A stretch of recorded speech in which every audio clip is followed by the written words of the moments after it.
Buenas, bienvenidos a todos a la segunda parte de la sesión 3 del curso Electromagnetismo y Relatividad. Vamos a continuar analizando la formulación covariante del electromagnetismo. Ya hemos escrito, como veis aquí, el tensor de campo electromagnético que hemos deducido anteriormente, su dual, y ya hemos conseguido expresar las ecuaciones de Maxwell en formulación covariante. Lo que nos queda ahora es expresar cada uno de los elementos del tensor de campo electromagnético en términos de los potenciales electromagnéticos. Es decir, como en la formulación habitual podemos expresar los campos eléctricos y magnéticos en términos de potenciales electromagnéticos, está claro que debemos intentar hacer lo mismo en esta formulación. No obstante, antes de continuar, voy a hacer un breve repaso de los conceptos esenciales de potenciales electromagnéticos. Es decir, qué son exactamente, la condición de Lorentz y cómo deducir la ecuación de ondas, que también vamos a expresar en términos de formulación covariante, en la notación tensorial. En concreto, sería la ecuación de ondas para los potenciales. Bien, pues vayamos con ello entonces. Como sabemos, por el teorema de Helmholtz, y dado que la divergencia de B siempre es cero, por las ecuaciones de Maxwell, por la ley de Gauss para el campo magnético, esto implica que va a existir una función vectorial A tal que será el rotacional, tal que el campo magnético será el rotacional de esta función. Bien, esto se cumple siempre, puesto que, por nuestros postulados del electromagnetismo, la divergencia de B siempre es cero. En electrostática no hay variación temporal de los campos. Entonces, la ley de Faraday, al no haber variación temporal del campo magnético, automáticamente nos lleva a que E es conservativo, por ser irrotacional. Entonces, automáticamente podríamos escribir que es igual a menos el gradiente de phi, que es un campo escalar.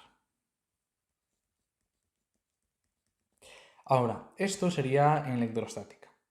A diferencia de lo anterior, que se cumple siempre, en este caso tendríamos, en el caso general, que la variación temporal del campo magnético no tiene por qué ser necesariamente cero.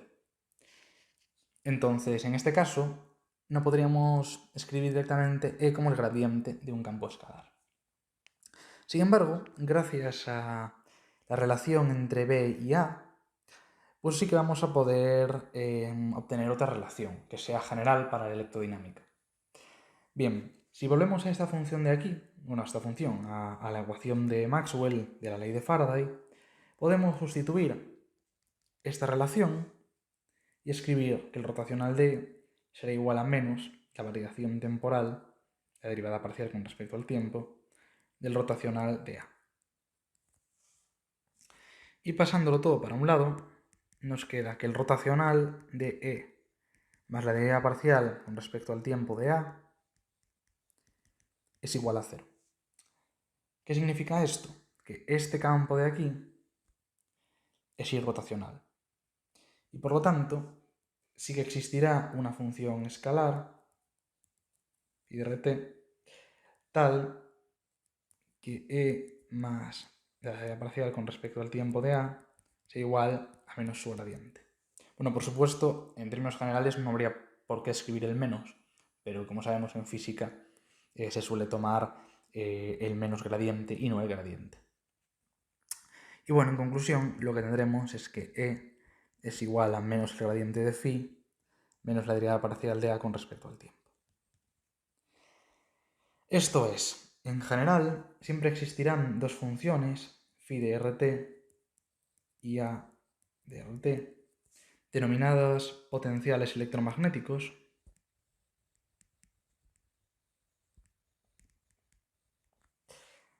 tales que E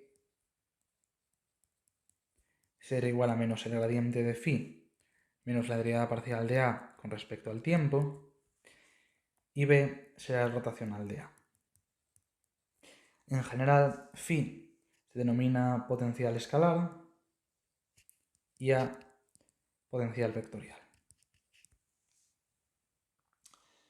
Bien, ahora ocurre algo bastante interesante y es el hecho de que estos potenciales no son únicos. Es decir, dados unos potenciales phi y A que dan lugar a unos campos E y B, por estas ecuaciones de aquí, podrán existir otros potenciales phi' y A' que darán lugar a los mismos campos por esas ecuaciones.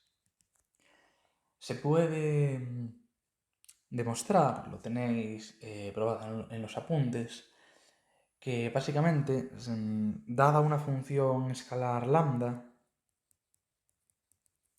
que bueno, sea continua y diferenciable, es decir, esté bien comportada, pues si tenemos unos potenciales A y phi que den lugar a unos campos E y B, si queremos obtener otros potenciales prima y prima, es decir, primados, que den lugar a los mismos campos, estos se pueden relacionar mediante las siguientes expresiones.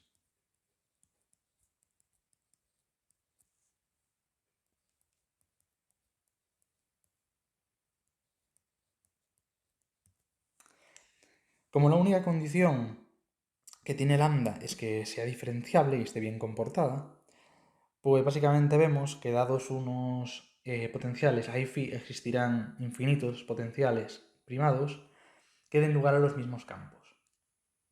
Esto es muy útil, como vamos a ver a continuación.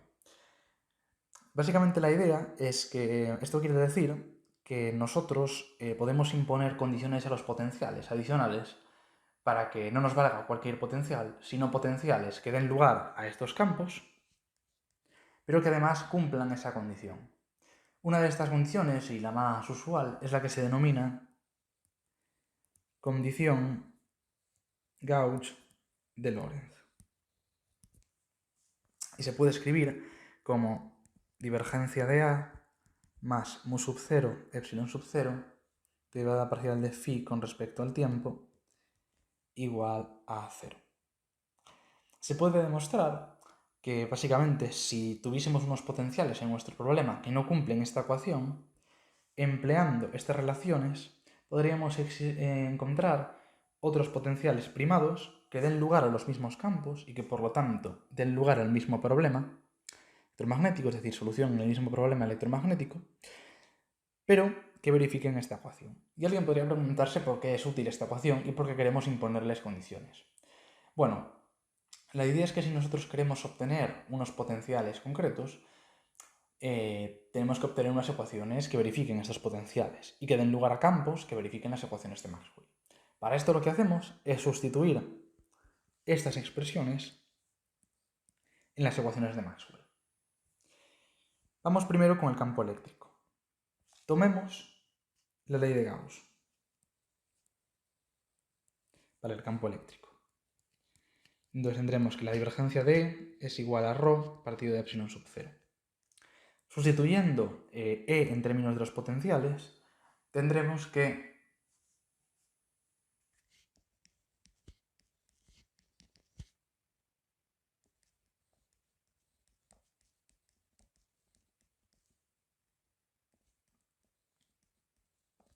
tendremos esta expresión de aquí. Bueno, he empleado alguna identidad vectorial en cuanto a lo que refiere para obtener el laplaciano, pero es inmediata. Bueno, en resumen que tendríamos esta expresión. Bien, realmente no parece una expresión tampoco excesivamente complicada, pero como vamos a ver ahora, para el potencial vectorial, para el campo magnético, se complica bastante más el asunto. Vamos a tomar la ley de Ampère-Maxwell ahora. En la ley de Ampère-Maxwell tenemos que introducir tanto campo eléctrico como campo magnético.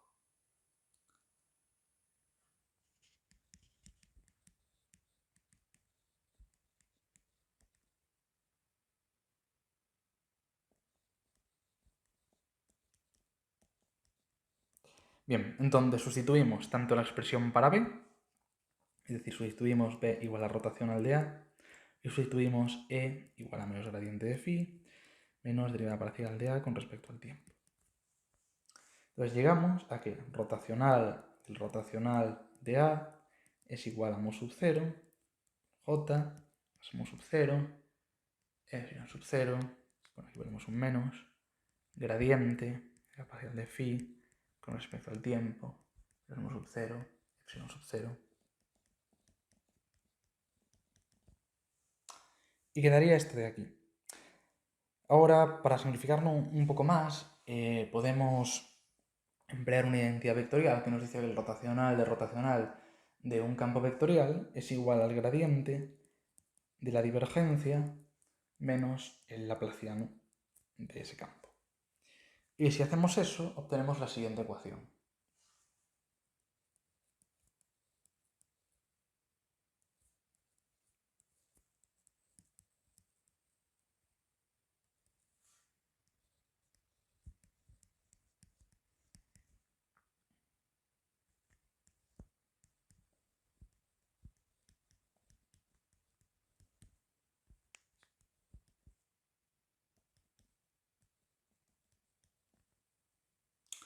Bien, ¿qué ocurre aquí? Que bueno, si vemos, ambas ecuaciones son, ecuaciones diferenciales relativamente largas y bastante aparatosas, especialmente la segunda. Y bueno, un ojo avispado ya se habrá dado cuenta que esto es exactamente la condición de la que hablábamos antes. Por lo tanto, si en vez de tomar un potencial arbitrario dijésemos que tiene que ser un potencial que no solo dé lugar a los campos eléctricos y magnéticos que queremos, sino que además verifique la condición Gauss de Lorentz, automáticamente esto de aquí será cero.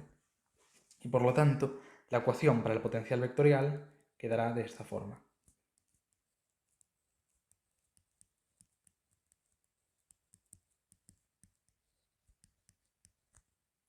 Y para el potencial escalar ocurrirá algo similar. Tenemos aquí divergencia de A. Bueno, pues la divergencia de A será menos mu sub 0, epsilon sub 0, derivada parcial de phi con respecto al tiempo. Resultando al final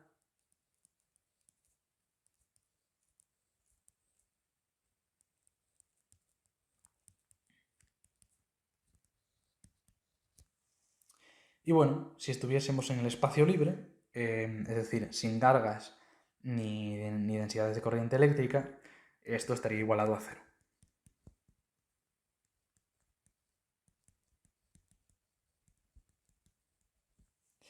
Y bueno, como vemos en ese caso, los potenciales verifican ambos unas ecuaciones análogas y en el caso de estar en el espacio libre automáticamente sería la ecuación de ondas, es decir, cada una de sus componentes, el potencial vectorial y la potencial escalar, verificaría la ecuación de ondas. Bien, pues básicamente aquí es donde queríamos llegar. Lo que vamos a hacer es, en primer lugar, expresar esto en términos de los potenciales. Es decir, cada elemento del tensor de campo en términos de los potenciales electromagnéticos. Después, expresar la condición Gauss de Lorentz en términos, en la formulación covariante o la notación tensorial. Y después obtener la ecuación de ondas para los potenciales en notación tensorial. Por eso lo he presentado aquí. Como vamos a ver, esta notación es mucho más sencillo. Bien, vale. Vamos con ello entonces. Ya hemos visto que hasta ahora, por ejemplo, las fuentes escalares de densidad de carga y las fuentes vectoriales, es decir, las densidades de corriente eléctrica, se pueden combinar para dar lugar a la cuadricorriente, es decir, un cuadrivector.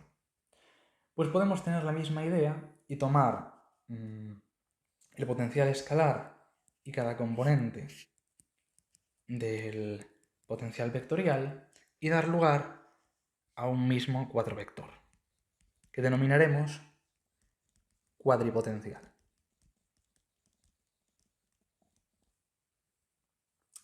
De nuevo ocurre algo parecido a lo que nos ocurría con la cuadricorriente, que es el hecho de que para que tengan todos mismas unidades hay que hacer algún cambio. En este caso se puede comprobar fácilmente que el potencial escalar partido de C tiene las mismas unidades que cualquiera de las componentes del potencial vectorial. De esta manera vamos a definir el cuadripotencial como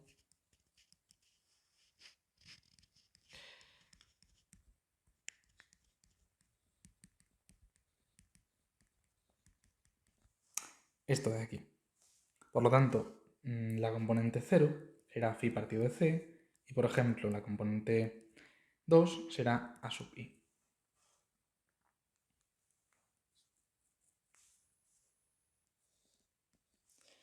Bien, entonces vamos a comenzar a relacionar los campos con los potenciales. Ya hemos dicho que B será el rotacional de A. Entonces, B sub x será igual al rotacional de A en componente x.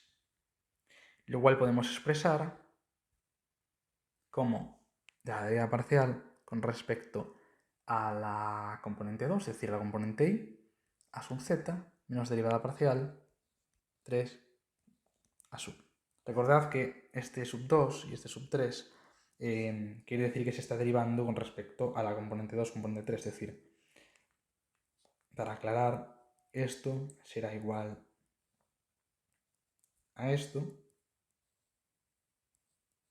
será igual a esto de aquí.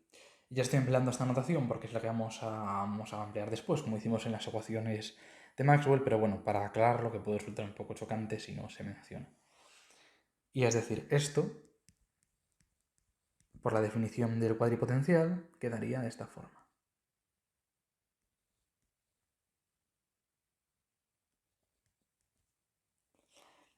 ¿Y qué ocurre? Que B sub x es un elemento del tensor de campo. Concretamente es el elemento 2, 3.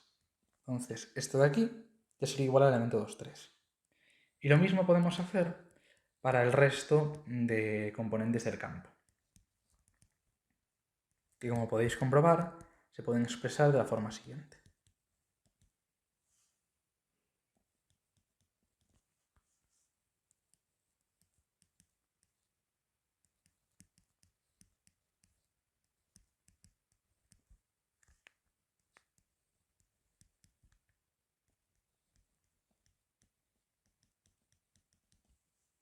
Lo único que hemos hecho aquí es desarrollar el rotacional, escribirlo en nuestra notación como componentes del cuadripotencial y asociar cada uno de estos campos a su respectivo elemento en el tensor de campo.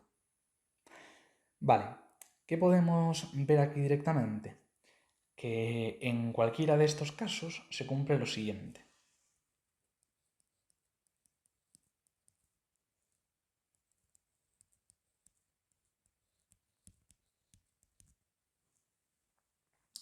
Es decir, que para las combinaciones de números que tenemos aquí, se cumplen en general que f y j será igual a la derivada parcial con respecto a la y-ésima coordenada a sub j menos la derivada parcial con respecto a la j-ésima coordenada a sub i. Para nuestros casos, es decir, podríamos escribirlo así. También es importante mencionar que estamos usando índices latinos para representar que en cualquier caso i y j van a ser igual a 1, 2 o 3, no 0. Porque en ningún momento hemos tenido derivadas con respecto al tiempo. ¿Qué pasa y qué es importante tener en cuenta? Bueno, recordemos que la derivada con un subíndice quería decir que se derivaba con respecto a la componente contravariante. Sin embargo, recordad que por la definición que hemos dado de componentes contra y covariantes, solo había diferencia para las coordenadas temporales, en las cuales se cambiaba de signo. Para las espaciales, esto de aquí sería igual a esto. Es decir, poniendo un subíndice, que representamos en el símbolo derivada con un superíndice. Es decir, por así decirlo, invirtiendo el índice. Esto sería con respecto a covariante y esto con contravariante. Pero aquí, como veis, no hay ninguna diferencia, que es importante tenerlo en cuenta. Como son componentes espaciales, es decir, son 1, 2 o 3, no hay ningún cambio. Vale, entonces aquí tendríamos esto. Sin embargo, solo hemos trabajado con una de las expresiones, con la que relaciona B con el potencial vectorial. Ahora vamos a ver la que relaciona el campo eléctrico con los potenciales escalares, con el potencial escalar y con el potencial vectorial magnético. Bien.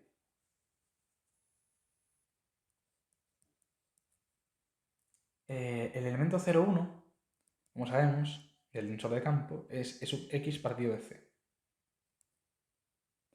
que se puede expresar como esto de aquí. Esto es fácil de ver, lo único que hemos hecho es operar con el c, con el número c, con la velocidad de la luz, para ajustar las derivadas. Es decir, tenemos que tener en cuenta que el elemento a sub 0 no es phi. El elemento a sub 0 es phi partido de c. Y cuando yo digo que estoy derivando con respecto a la coordenada 0, no estoy diciendo que estoy derivando con respecto al tiempo. Estoy diciendo que estoy derivando con respecto a c por el tiempo. Lo digo para aclarar, por si no ha quedado claro, es importante tener en cuenta que a la hora de pasar de una notación a otra hay que tener en cuenta dónde hay cs para añadirlas, evidentemente. Bueno, el caso es que, como podéis comprobar fácilmente, esto de aquí se corresponde, dado que es igual a menos gradiente de phi, menos derivada parcial de a con respecto al tiempo, y por lo tanto, por ejemplo, la componente x sería menos derivada de phi con respecto a x, que sería esto, no se le podría asociar esto, y aquí tendríamos menos derivada de a sub x con respecto al tiempo. Bueno, y lo mismo ocurre con el resto de componentes.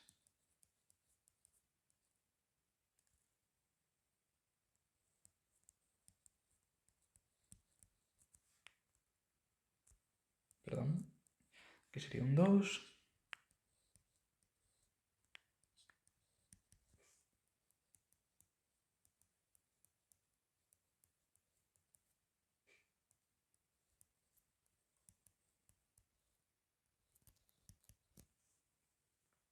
Bien.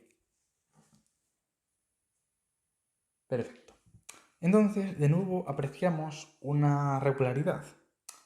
Es decir, este elemento de aquí siempre es 0. Es decir, este índice siempre es 0. Mientras que el otro va de 1 a 3. Y en general podremos escribir que será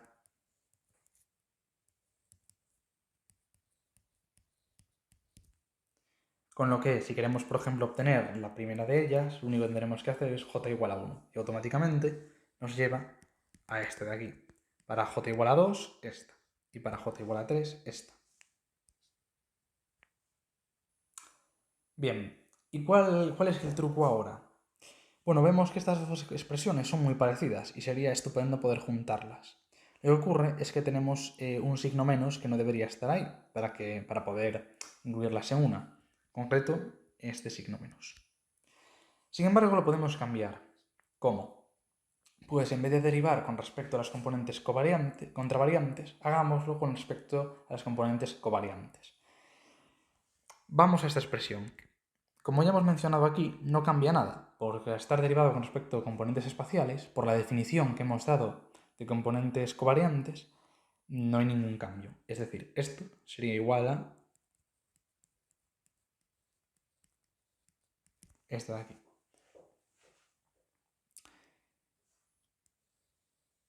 Sin embargo, aquí sí que hay un cambio. En el primero no, ocurre lo mismo, puesto que al derivar con respecto a una componente contravariante espacial, al cambiar a la componente covariante el valor es el mismo, porque las componentes no cambian. Sin embargo, aquí sí, porque esto sería lo mismo que derivar con respecto a x sub 0, que es la notación que estamos empleando. Pero, por lo que hemos dicho, ocurre esto. La componente covariante cambia de signo, es decir, al bajar el índice tenemos que poner un signo menos delante. Y por lo tanto, esto será igual a esto de aquí. Es decir, se cumpliría esta relación. Y por lo tanto, este signo menos, por así decirlo, nos lo podríamos comer y quedará el índice subido y quedaría todo así escrito. ¿Y qué ocurre? Que ordenando un poco la expresión, podemos escribir esto de esta forma. Y ahora sí que hay una regularidad entre ambas expresiones. ¿Cuál es la única diferencia? Que aquí el i no llega hasta 0, mientras que el primer elemento sí que es 0. Con lo cual, podríamos juntar ambas expresiones de manera que en vez de ahora ir desde 1 a 3, podamos ir desde 0 a 3. La única duda que nos puede surgir es qué pasa si ambos son 0, que no lo contempla ninguna de las expresiones. Pero es que si ambos son 0, automáticamente resulta que ambos términos son 0 y da 0. Y esto es lógico, porque el elemento 0, 0, por pertenecer a la diagonal principal, es 0. En resumen, que la relación que buscábamos entre los elementos del tensor de campo y los elementos del cuadripotencial sería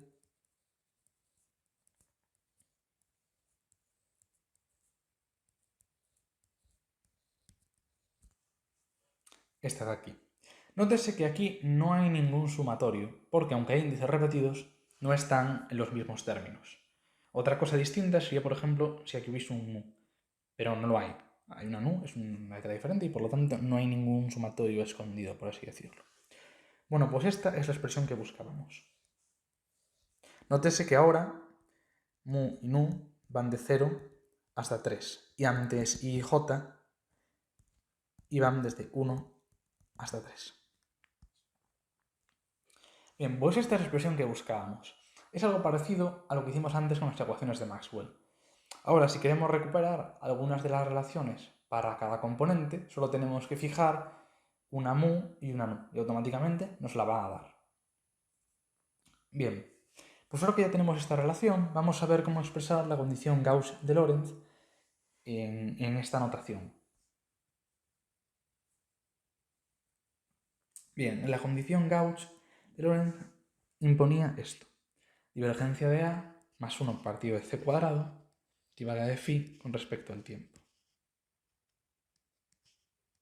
Igual a 0. Si desarrollamos esto en coordenadas cartesianas, queda derivada parcial de sub x con respecto a x, más derivada parcial de sub y con respecto a y, más derivada parcial de sub z con respecto a z. Más, podemos introducir las c's aquí y sería más derivada parcial de phi partido de c, más derivada parcial de c por t. Y creo que después de todas las veces que hemos pasado algo a formulación covariante, debería resultar evidente lo que vamos a hacer ahora. A sub x sería a1, a sub y, a2, a sub z, a3. Y phi partido de c, a 0. Esto sería x0, esto x3, esto x2 y esto x1. Bueno, la raya no quiere decir que esté derivando, quiere decir que, bueno, dividiendo, quiere decir que estoy indicando a cuál se hace referencia. Entonces, automáticamente, esto lo podríamos expresar como sumatorio desde nu igual a 0 hasta 3 de a nu de x nu igual a 0. Y en nuestra notación particular, pues quedaría así. Que como veis es una expresión extremadamente sencilla, es decir, solo necesitamos escribir dos letras básicamente y ya tendríamos la condición Gauss de Lorentz.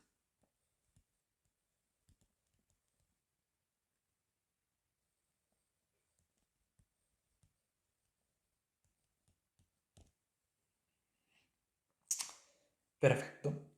¿Qué tenemos que hacer ahora? Pues reproducir lo que hemos hecho antes. Es decir, antes lo que hemos hecho para obtener las ecuaciones de onda era tomar las expresiones de E en términos de los potenciales y de B, es decir, lo escribo como tal, tomar estas expresiones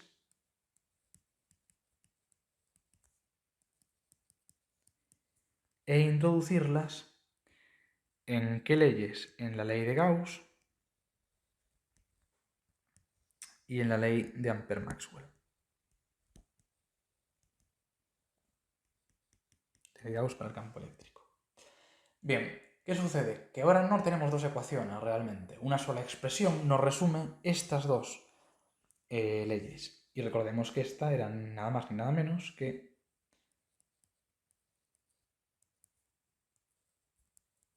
esta expresión de aquí. ¿Qué cabe esperar de este resultado? Cabe esperar que si esta expresión es análoga a estas de aquí, y si la expresión potenciales que hemos obtenido es correcta, al introducirla lleguemos a las ecuaciones de onda para los potenciales para la condición Gauss de Lorentz, que es la que vamos a emplear. Bien, entonces si partimos de esta expresión de aquí, vamos a introducir la expresión de f en términos de los elementos del cuadripotencial. Entonces tendremos esto y bueno,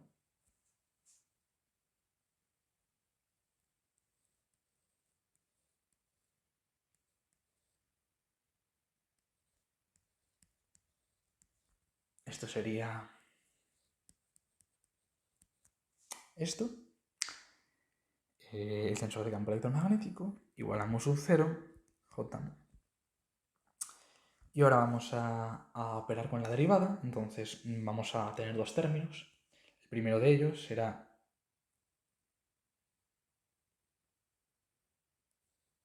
bueno, perdón, aquí un error.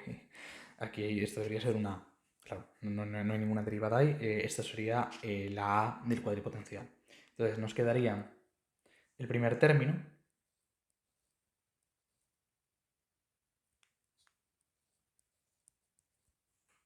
Y el segundo.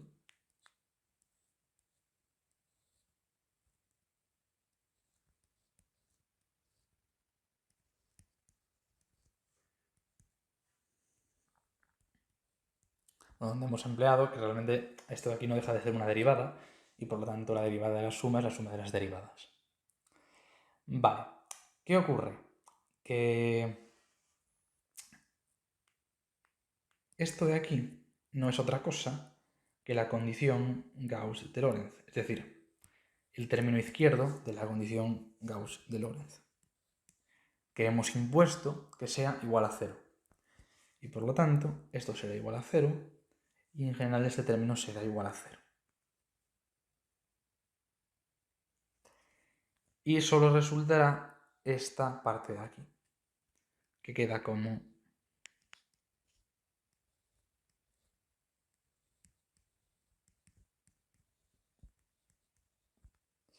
y claro, así a primera vista, uno podría pensar que esto no se parece en nada a la expresión de la ecuación de ondas que hemos deducido. Y sin embargo es muy fácil comprobar que sí. Sin más que desarrollar los términos, se puede ver fácilmente que efectivamente es la misma expresión.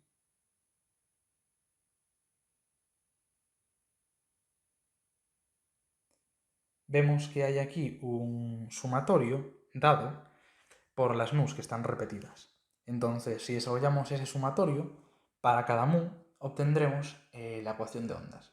Bueno, esto lo dejo un poco para comprobar, pero es bastante fácil de ver.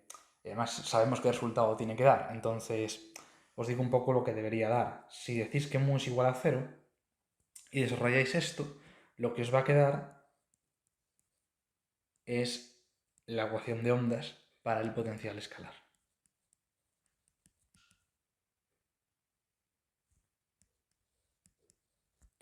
Y para mu igual a 1, 2 y 3, obtendréis la ecuación de ondas para cada una de las componentes del potencial vectorial.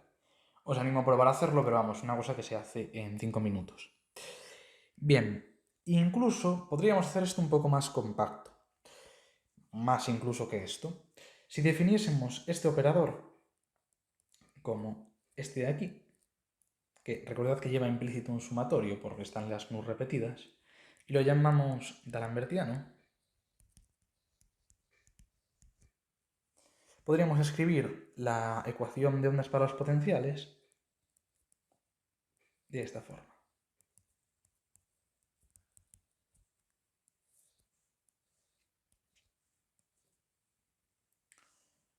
Vale, entonces hemos conseguido que las dos ecuaciones de ondas para los potenciales, resumirlas en una sola y que además prácticamente solo hay que hacer 3 letras para escribirla.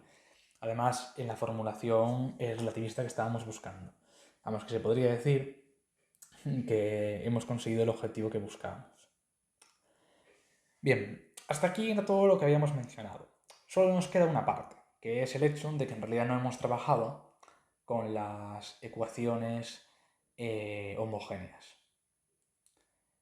Como recordamos, las ecuaciones homogéneas esta la teníamos aquí encima, venían dadas en términos del tensor dual. Y bueno, se podían resumir en esta expresión. Hablamos de la ley de Gauss para el magnetismo y la ley de Faraday. ¿Qué ocurre? Que nosotros no hemos relacionado los elementos del tensor dual con los potenciales. Lo hemos hecho para el tensor de campo. Entonces, aunque es cierto que podríamos hacerlo, lo que vamos a hacer es obtener una expresión equivalente a esta, pero dada en términos del tensor de campo. Bien, esta expresión, como vamos a demostrar ahora, volvemos abajo, es esta de aquí.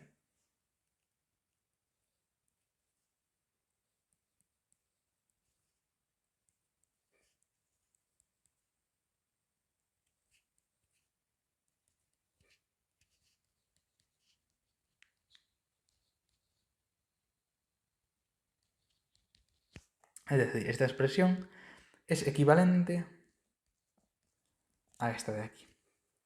¿Qué quiere decir con equivalente? Quiere decir que a partir de ambas expresiones podemos deducir las ecuaciones de Maxwell homogéneas, las ecuaciones de Maxwell de la ley de Gauss para el magnetismo y la ley de Faraday.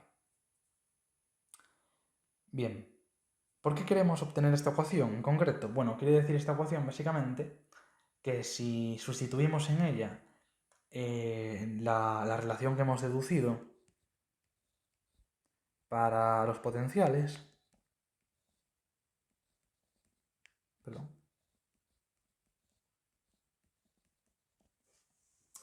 pues automáticamente debería darnos 0, tal y como impone esta ecuación de aquí y esta ecuación de aquí. Bien, entonces tenemos que demostrar su equivalencia para poder emplear la expresión del tensor de campo electromagnético que deducimos antes. ¿Qué tenemos que hacer notar sobre esta expresión, que a priori parece notablemente más complicada que la anterior? Bien, en primer lugar, que estos términos no son sumatorios, porque en cada uno de ellos no hay ningún índice repetido. Nótese que ahora hemos usado 3 índices y ninguno de ellos se repite en cada uno de estos términos. Otra cosa importante a notar es que ahora los índices están bajados, no subidos, con lo cual tenemos que usar la forma covariante del tensor. Por suerte, en este caso no cambia mucho. Recordemos que la única diferencia que hay es que, bueno, el tensor de campo, sin ánimo de escribirlo aquí, recordad que aquí tenía las componentes del campo eléctrico positivas y aquí tenía las componentes negativas, es decir, con un menos. Mientras que aquí estaba la diagonal principal. Pues el tensor con índices bajados, lo único que cambia es exactamente el mismo, solo que aquí cambia el signo, y entonces aquí estarían negativas y aquí estarían positivas, y no afectarían en nada a los campos magnéticos, como podéis comprobar si operáis según la definición que hemos dado para el tensor con índices bajados. Bien, otra cosa importante a tener en cuenta es que esta ecuación, como lambda, mu y nu son índices griegos, van de 0 hasta 3. Y por lo tanto, para tener en cuenta todas las ecuaciones posibles, realmente tendríamos 4 al cubo ecuaciones. Vamos, que esta fórmula no parece en nada rentable. Sin embargo, lo que ocurre es que la mayor parte de estas ecuaciones son redundantes y no aportan información. Pongamos uno de los casos. El primero de ellos, que es el más evidente, es suponer que todos los índices son iguales. Es decir, que lambda igual a mu igual a nu. En este caso, como tendríamos siempre, bueno, vuelvo a escribir lambda igual a nu igual a lambda, le podemos llamar a esto alfa, lo que tendríamos serían un montón de f sub alfa, una derivada de alfa, la derivada de alfa, etc. Pero lo que ocurre es que si los dos índices son iguales, automáticamente, por la definición de tensor antisimétrico, los elementos serían 0. Entonces lo que tendríamos es que 0 es igual a 0. Con lo cual, si los tres índices son iguales, automáticamente la ecuación es un 0 igual a 0, que no nos aporta nada. La siguiente posibilidad es que solo haya dos índices iguales, y por lo tanto tengamos mu igual a nu, y por otro lado tengamos lambda. En este caso podremos escribir derivada parcial con respecto a la coordenada lambda de f sub mu más derivada parcial de mu, f mu lambda más lambda mu. Por ser antisimétrico, este automáticamente da 0. Y por el hecho de ser antisimétrico, podemos escribir esto así. Y como veis, hemos cambiado los índices de orden. Como esto de aquí es igual a esto de aquí, realmente esto efectivamente da 0. Y por lo tanto, bueno, da 0 porque debería dar 0 por la ecuación, pero es que además automáticamente esto es igual a 0. Con lo cual, de nuevo nos lleva a que 0 es igual a 0, que no nos aporta nada. Es decir, esta expresión de por sí misma es 0. Vale, entonces vamos a empezar con los casos interesantes. Vamos a suponer, ahora, voy a marcar esto con una cruz para demostrar que ya no es un caso trivial, que todas las coordenadas son distintas, pero todas hacen referencia a coordenadas espaciales. Es decir, todas hacen referencia a mu, a 1, a 2 o a 3. Por ejemplo, podemos poner mu igual a 1, nu igual a 2 y lambda igual a 3. Nótense que tienen que ser todas distintas, porque si algunas de ellas fuesen iguales, estaríamos en el caso anterior y obtendríamos un 0 igual a 0. Bien, pues en este caso concreto, como podéis comprobar, tendríamos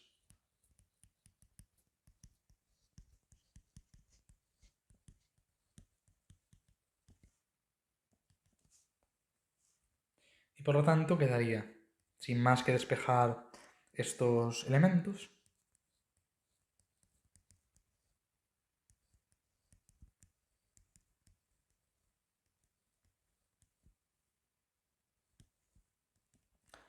¿y qué es esto? Pues no es otra cosa que la divergencia de B igual a 0.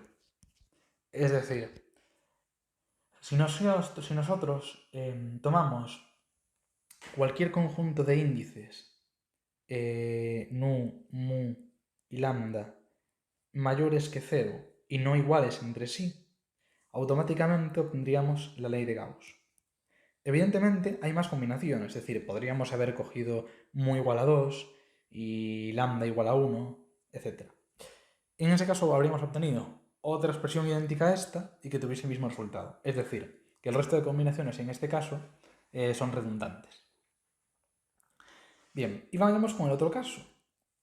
Supongamos que uno de los índices es igual a 0. Es decir, uno de ellos hace referencia a la coordenada temporal. Y el resto tienen que hacer referencia a las componentes espaciales. Por ejemplo, mu igual a 1 y lambda igual a 2. Y mu igual a 0. Nótese de nuevo que no puede haber dos que hagan referencia a 0, o sea que sean iguales a 0, porque en ese caso volveríamos a caer en el caso redundante anterior. Pues bien, en este caso lo que tendríamos es esto.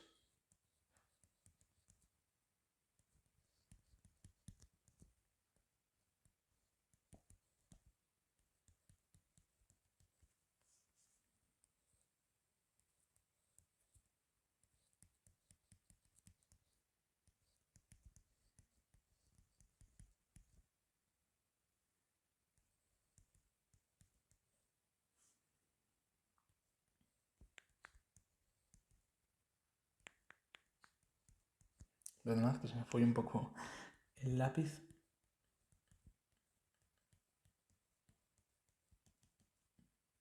Entonces, pasando todas las Cs para el otro lado y eliminándolas, lo que nos quedaría es menos derivada parcial de b sub z con respecto al tiempo, más la derivada parcial de sub x con respecto a y, y la derivada parcial de sub y con respecto a x igual a 0.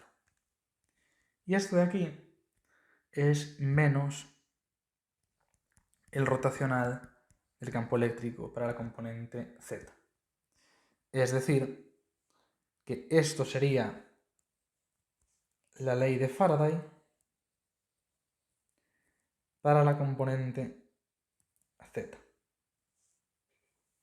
Porque esto sería rotacional de Z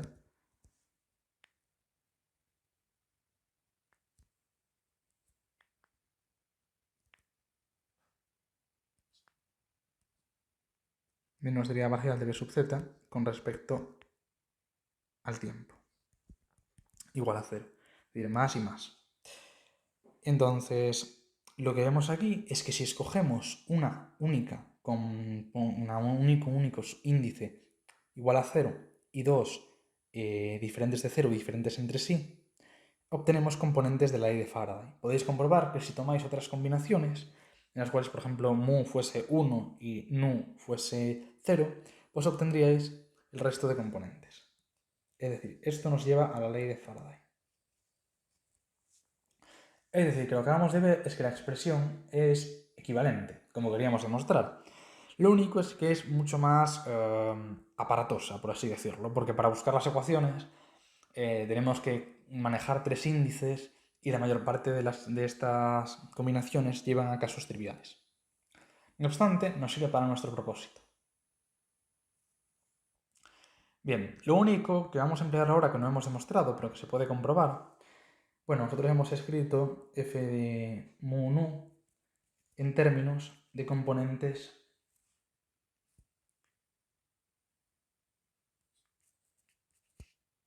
contravariantes y covariantes. Es decir, aquí la A está escrito en términos de componentes contravariantes y las derivadas parciales están en respecto a componentes covariantes. Porque recordemos que las derivadas, el superíndice funciona al revés. Es decir, un superíndice indica derivar con respecto a covariante.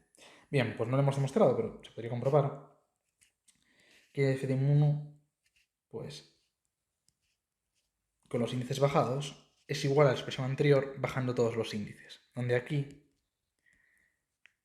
estos estarían en componentes covariantes y las derivadas en componentes contravariantes. Bueno, pues si hacemos esto,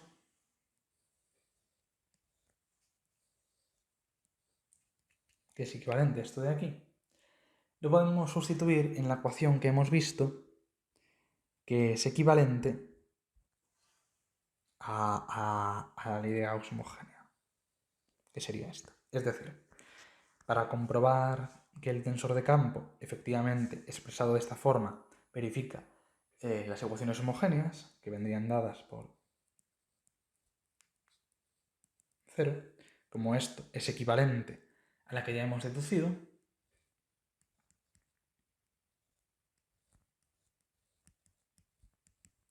pues la sustituimos aquí.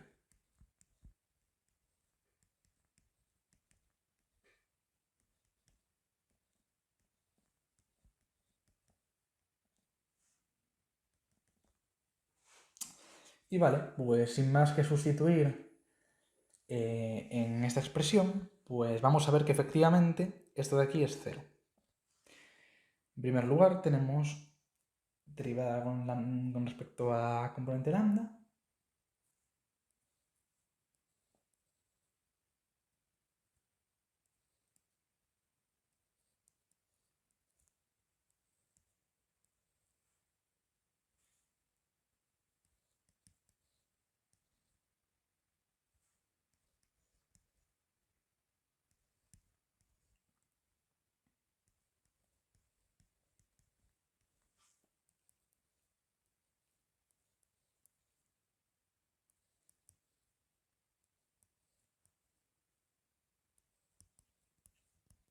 Bien. ¿Y qué ocurre con esto de aquí? Bueno, lo que podemos ver fácilmente es que si vamos escribiendo cada uno de los términos, lo que vamos a obtener es que se van a ir anulando. Por ejemplo,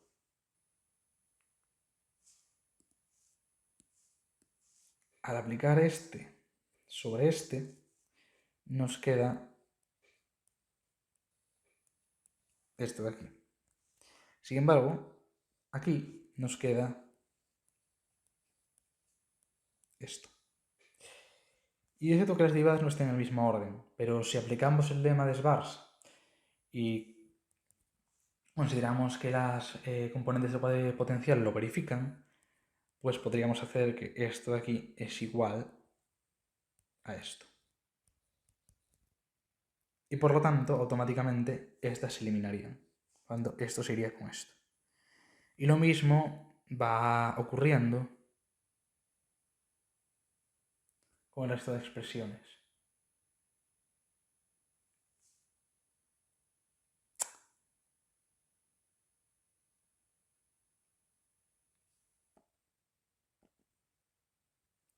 En concreto, por ejemplo, este ya hemos visto que se va con esto, esta se iría con esta, y esta con esta de aquí.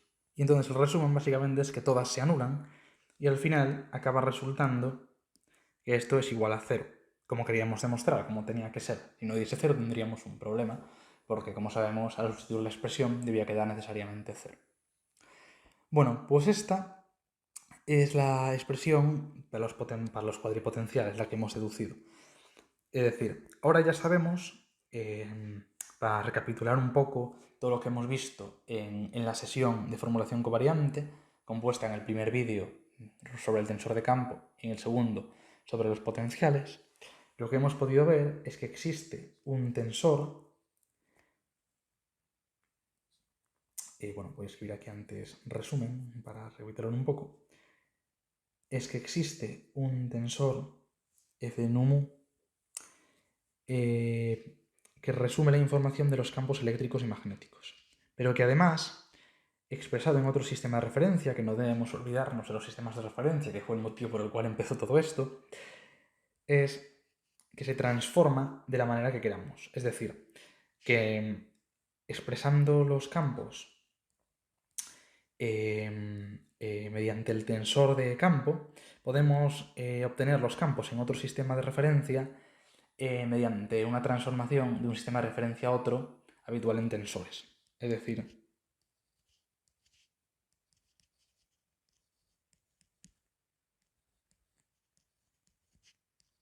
mediante esa transformación que hemos visto. Reflejando de esta forma que el campo eléctrico y el campo magnético, o de manera conjunta el campo electromagnético, tienen una naturaleza tensorial, corresponde a ser expresado mediante tensores que reflejan la naturaleza de su transformación. Además, hemos visto que si adaptamos esta notación en tensores, dando lugar a la formulación covariante, obtenemos unas ecuaciones de Maxwell expresadas de una manera mucho más elegante, que son las que ya hemos repetido hasta la saciedad en estos últimos vídeos. Y además, tal y como hemos podido comprobar en este vídeo, la expresión del tensor de campo en términos de los potenciales resulta muy sencilla y además permite expresar de manera mucho más compacta las ecuaciones de ondas y la condición Gauss de Lorentz. Básicamente hay que decir que el curso se ha quedado un poco corto en lo que respecta a la introducción a la formulación covariante, porque aún quedan muchos términos por incluir, hay muchos más elementos de la relatividad que merecerían ser tratados con esta notación, además de la discusión de un ejemplo práctico, y quizás resulte interesante para la persona que siga el curso consultar algunos libros un poco más avanzados sobre el tema. Yo me he restringido básicamente a los contenidos del Griffiths y a los contenidos planteados por Feynman en el capítulo pertinente del volumen 2 de las clases de Feynman. Ahora, sí que es cierto que también tiene una teoría matemática subyacente bastante interesante que también he restringido por los motivos básicamente de nivel de introducción del curso. Sin embargo, si alguien quiere interesarse en ese tema, la verdad es que es algo que creo que vale la pena. Bien, pues esto básicamente sería todo. Espero que hayáis encontrado el curso interesante. Para cualquier cosa adicional tenéis los apuntes. Y bueno, espero que en cualquier caso se os animéis a continuar estudiando este tema que resulta tan interesante. Muchas gracias y hasta otra.